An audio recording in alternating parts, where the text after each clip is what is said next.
बिस्मिल्लाहिर्रहमानिर्रहीम। अस्सलाम वालेकुम स्टूडेंट्स, मैं हूं हसान फरीद, आपका फिजिक्स टीचर।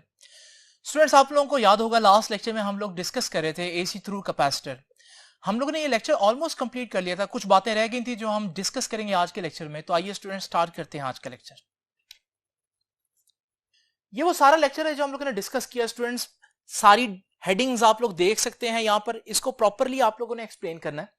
अभी जो आखिरी बात हम लोगों ने डिस्कस की थी वो ये कंक्लूजन था, और वो कंक्लूजन क्या था? वो कंक्लूजन ये था कि प्योर कैपेसिटिव सर्किट हो ना, अगर सिर्फ कैपेसिटर लगाओ तो current leads the voltage bye 90 degree. Current voltage से 90 डिग्री आगे चलता है। इसका मतलब क्या है? आसान अल्फाज में कि जब वोल्टेज जीरो होती है, ये वाला लम्हा, उस वक्त करंट जीरो नहीं होता बल्कि करंट मैक्सिमम पर होता है। तो वोल्टेज जीरो लेकिन करंट मैक्सिमम पर। लॉजिकली भी मैंने आपको दिखाया था, मैथमेटिकली भी प्रूव किया। ये बात बच्चों को थोड़ी अजीब क्यों लगती है? क्योंकि रेजिस्टर में ऐसा नहीं ना होता, और रेजिस्टर हम पहले से पढ़ रहे होते हैं। तो रेजिस्टर में हम देखते हैं वोल्टेज जब मैक्सिमम होता है करंट मैक्सिमम होती है, वोल्टेज ज्यादा होता है करंट ज्यादा, वोल्टेज कम करंट कम, voltage zero current zero. Phase में चलती है दोनों चीजें। यहां ऐसा नहीं है, बल्कि जब वोल्टेज मैक्सिमम होती है तो करंट जीरो होता है, जब वोल्टेज जीरो होती है तो करंट मैक्सिमम होता है। इसलिए हम लोगों ने ये स्टेटमेंट लिखी। अब दो बातें जो रह गई हैं वो स्टूडेंट्स आइए डिस्कस करते हैं। सबसे पहली चीज क्या है? पहली चीज है कैपेसिटिव रिएक्टेंस। स्टूडेंट्स याद रखिएगा, एक कैपेसिटर का काम क्या है? कैपेसिटर का असल काम है चार्ज स्टोर करना, लेकिन कैपेसिटर जो है वो अल्टरनेटिंग करंट को अपोज भी करता है, रोकता भी है। ये जो इसकी ऑपोजिशन होती है ना, करंट को रोकने की जो ताकत होती है आप कह लें, उसे हम कहते हैं कैपेसिटिव रिएक्टेंस। तो कैपेसिटिव रिएक्टेंस क्या है? It is opposition offered by a capacitor to flow of AC। Alternating current को कैपेसिटर जो है वो कितनी ऑपोजिशन देता है, इसे हम बोलते हैं उसकी कैपेसिटिव रिएक्टेंस। इसका सिंबल याद रखिएगा कि कैपेसिटिव रिएक्टेंस का जो सिंबल है वो है XC, और इसका यूनिट भी याद रखिएगा स्टूडेंट्स, क्योंकि ये ऑपोजिशन है और दुनिया की सारी ऑपोजिशन जो करंट को मिलती है, चाहे वो कैपेसिटर दे चाहे वो रेजिस्टर दे, उन्हें हम ओहम्स में मेजर करते हैं। तो इसका यूनिट भी ओहम है। अब स्टूडेंट्स अगली बात यह है कि इसका फॉर्मूला क्या होगा। जैसे कि आप लोग जानते हैं, ओहम्स लॉ के मुताबिक हम कहते हैं V is equal to I R और R is equal to V over I. R क्या है? रेजिस्टर की ऑपोजिशन, यानी रेजिस्टेंस। किसके बराबर होती है रेजिस्टेंस? वोल्टेज को करंट से डिवाइड कर दो। तो अगर आपने रेजिस्टर की ऑपोजिशन यानी रेजिस्टेंस फाइंड आउट करनी है तो वोल्टेज और करंट को डिवाइड करना है। तो जब कैपेसिटर की ऑपोजिशन फाइंड आउट करनी है तो भी हम यही करेंगे। तो कैपेसिटर की जो ऑपोजिशन होती है XC, कैसे निकालते हैं? वोल्टेज और करंट को डिवाइड कर दें। लेकिन स्टूडेंट्स क्योंकि ऑल्टरनेटिंग वोल्टेज हो तो हम कौन सी वैल्यू लेते हैं? RMS value. और करंट की भी कौन सी वैल्यू लेते हैं? RMS value. तो हमारे पास जो फॉर्मूला बना वो ये है, XC is equal to VRMS over IRMS। Now students इसका एक और फॉर्मूला भी है, और वो फॉर्मूला भी हम लोग देख लेते हैं। वो फॉर्मूला की डेरिवेशन आपकी बुक में नहीं है तो मैं बताता चलता हूं। वो फॉर्मूला है XC is equal to 1 over omega C। ये भी इसका एक फॉर्मूला। और ओमेगा के बारे में आप लोग जानते हैं, omega is equal to 2 pi F. तो इसी फॉर्मूला को मैं यूं भी लिख सकता हूं कि XC is equal to omega की जगह 2 पाई एफ, ओमेगा की जगह 2 पाई एफ, और C एज इट इज। तो ये बन गया XC is equal to 1 over 2 pi F C।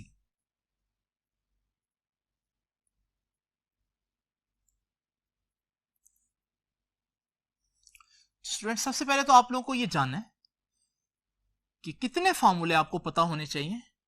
तो ये 3 फार्मूले हैं बेसिकली जो आप लोगों को मालूम होने चाहिए। इसमें सबसे इंपॉर्टेंट कौन सा है? ये है सबसे इंपॉर्टेंट, क्योंकि इसमें एक बड़ी जबरदस्त इंफॉर्मेशन छुपी हुई है, और वो क्या है? XC और फ्रीक्वेंसी का इनवर्स रिलेशन। देख रहे हैं आप? अगर आप गौर से देखें ये बहुत इंपॉर्टेंट रिलेशन है। कैपेसिटर की ऑपोजिशन फ्रीक्वेंसी पर डिपेंड करती है। बहुत इंपॉर्टेंट इंफॉर्मेशन है। कैपेसिटर की ऑपोजिशन फ्रीक्वेंसी के इनवर्सली किसकी फ्रीक्वेंसी, उस सोर्स की जो हम लोगों ने लगाया, जो ऑल्टरनेटिंग सोर्स होता है स्टूडेंट्स आप लोगों को मालूम है उसका पॉजिटिव टर्मिनल थोड़ी देर बाद नेगेटिव हो जाता है, नेगेटिव टर्मिनल थोड़ी देर बाद पॉजिटिव हो जाता है। इस वजह से ये जो स्विच करते रहते हैं, जिस रेट पर ये स्विच होते हैं टर्मिनल्स, इसे हम बोलते हैं इसकी फ्रीक्वेंसी। यानी अगर एक सोर्स है जिसकी फ्रीक्वेंसी 3 हर्ट्ज है तो इसका मतलब है वो 1 सेकंड में 3 दफा टर्मिनल्स जो है वो स्विच करेगा। तो स्टूडेंट्स ये जो हमारे पास फ्रीक्वेंसी है एसी की, इस फ्रीक्वेंसी का ताल्लुक ऑपोजिशन ऑफ द कैपेसिटर से इनवर्स है। यानी कि हम कह सकते हैं जितनी फ्रीक्वेंसी ज्यादा उतनी कैपेसिटर की ऑपोजिशन कम, इनवर्स रिलेशन।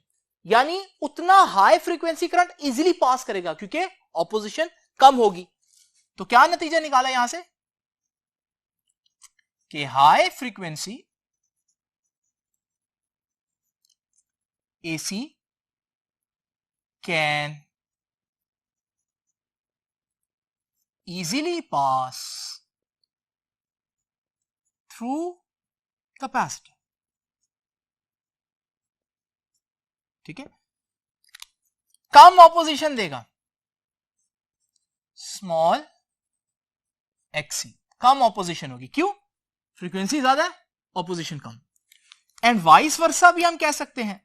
तो वाइस वर्सा में हम क्या कहेंगे कि लो फ्रीक्वेंसी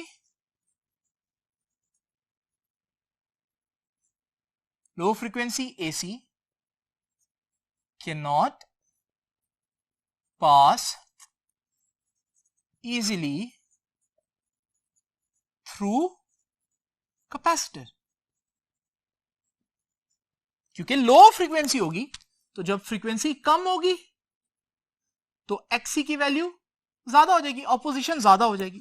तो हम कहेंगे large opposition, large value of XC।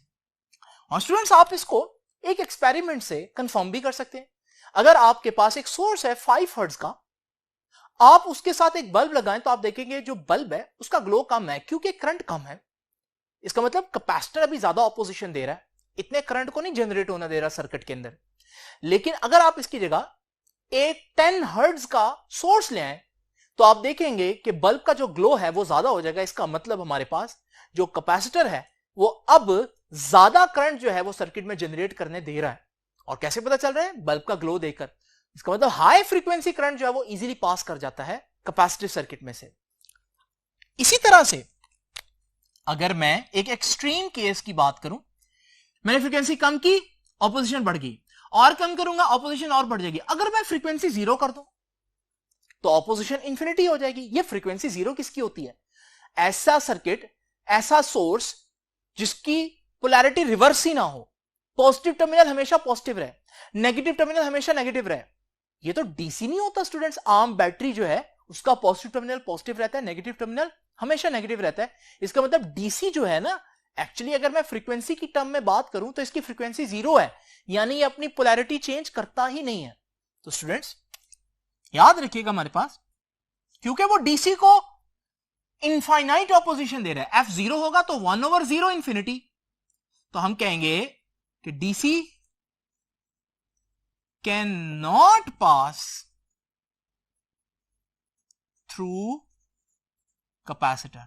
और यह बात मैं आपको पहले ही बता चुका हूं कि जब हमारे पास डीसी सोर्स के साथ एक कैपेसिटर लगाओ तो करंट पास नहीं करता। तो स्टूडेंट्स ये 3 केसेस आप लोगों ने याद रखने हैं। ये एक्सट्रीम केस है, इसमें आपने देखा कि डीसी की फ्रीक्वेंसी थी 0, तो इस वजह से डीसी को जो ऑपोजिशन मिली वो मैक्सिमम ऑपोजिशन यानी इंफिनिटी, इतनी ऑपोजिशन कि वो पास नहीं कर सका। अब स्टूडेंट्स ये है नेक्स्ट चीज, power dissipation in capacitive circuit. Pure capacitor में पावर कितनी डिसिपेट होगी? अब स्टूडेंट्स इशू ये है कि हमारे पास ये आर्टिकल बुक ने डिस्कस नहीं किया, लेकिन नेक्स्ट सर्किट के अंदर बुक ये डिस्कस करेगी। इस वजह से मैं चाहता हूं कि यहां पर आपको थोड़ा सा आइडिया इसका दे ही दूं। अब स्टूडेंट्स आप लोग जानते हैं कि हमारे पास यहां वोल्टेज और करंट जो है वो इस तरह से फेज में नहीं है, बल्कि करंट 90 डिग्री लीड कर रहा है। तो ये करंट को मैंने 90 डिग्री लीड करवा दिया। अगर मैं यहां पर सिर्फ एक वेव आपके सामने लूं और इस वेव के 4 हिस्से कर दूं, तो आइए इन चारों हिस्सों को अलग-अलग डिस्कस करते हैं। जरा पहला पोर्शन देखिए। इस पहले पोर्शन में आप देख रहे हैं कि हमारे पास वोल्टेज जीरो से, इस लाइन से, जीरो वाली लाइन से ऊपर है, यानी वोल्टेज पॉजिटिव है। करंट भी जीरो वाली लाइन से ऊपर ही है, तो करंट भी पॉजिटिव हुआ। अब पावर क्या होती है? पावर तो होती है वोल्टेज इंटू करंट। तो वोल्टेज भी पॉजिटिव है, करंट भी पॉजिटिव है, तो पावर पॉजिटिव होगी। जब पावर पॉजिटिव हो तो इसका मतलब पावर डिसिपेट हुई है, खर्च हुई है, यूज हुई है। तो पहले जो क्वार्टर है साइकिल का, इसमें अगर हम देखें तो पावर जो है वो डिसिपेट हुई है। अब स्टूडेंट सेकंड क्वार्टर देखें। सेकंड क्वार्टर में अगर आप गौर से देखें तो हमारे पास जो वोल्टेज की कर्व है वो अभी भी जीरो लाइन से ऊपर है, यानी वोल्टेज पॉजिटिव है। लेकिन करंट की जो लाइन है आप देख रहे हैं कि वो नेगेटिव है, क्योंकि वो जीरो लाइन से नीचे है।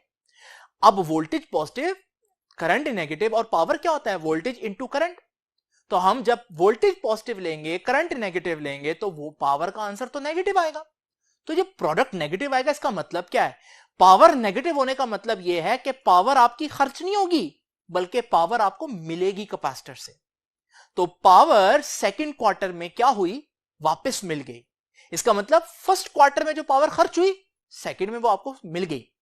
थर्ड क्वार्टर में अगर आप गौर से देखें तो आप देख रहे हैं कि वोल्टेज जो है वो बिलो जीरो लाइन है, यानी कि वोल्टेज नेगेटिव है, और करंट भी बिलो जीरो लाइन है, यानी कि करंट भी नेगेटिव है। इस सूरत में दोनों नेगेटिव हुए, और पावर जो है वो वोल्टेज इंटू करंट होता है। तो जब दोनों नेगेटिव होंगे तो उनका प्रोडक्ट तो पॉजिटिव आ जाएगा, तो पावर पॉजिटिव हुई। और जब पावर पॉजिटिव होगी तो इसका मतलब क्या है? पावर डिसिपेट हुई, यानी थर्ड क्वार्टर में फिर पावर खर्च होगी। और फोर्थ क्वार्टर में अगर आप गौर से देख रहे हो तो आपको पता चल जाएगा कि हमारे पास अब के वोल्टेज नेगेटिव है और करंट पॉजिटिव है, क्योंकि करंट ऊपर है और वोल्टेज जीरो लाइन से नीचे। और इस सूरत में हमारे पास पावर जो है वो वोल्टेज और करंट का प्रोडक्ट है, तो वो फिर से नेगेटिव आएगा, यानी कि पावर फिर से हमें मिली है। यानी कि थर्ड क्वार्टर में जो पावर डिसिपेट हुई थी वो फोर्थ में मिल गई है। यानी अगर ओवरऑल मैं पिक्चर देखूं तो ये है कि फर्स्ट क्वार्टर में जो पावर मेरी डिसिपेट हुई वो सेकंड में मिल गई, और जो थर्ड में डिसिपेट हुई है वो फोर्थ में वापस मिल गई।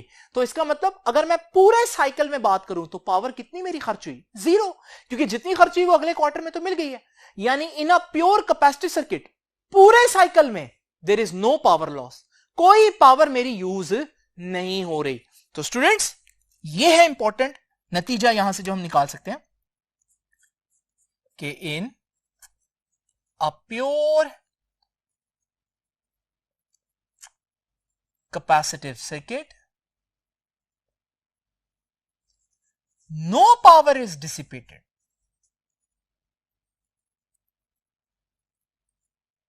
No power is dissipated. Power का यूनिट आप लोगों को याद है? वॉट होता है। इस वजह से क्योंकि ये पावर यूज ही नहीं कर रहे, इसलिए हम कहते हैं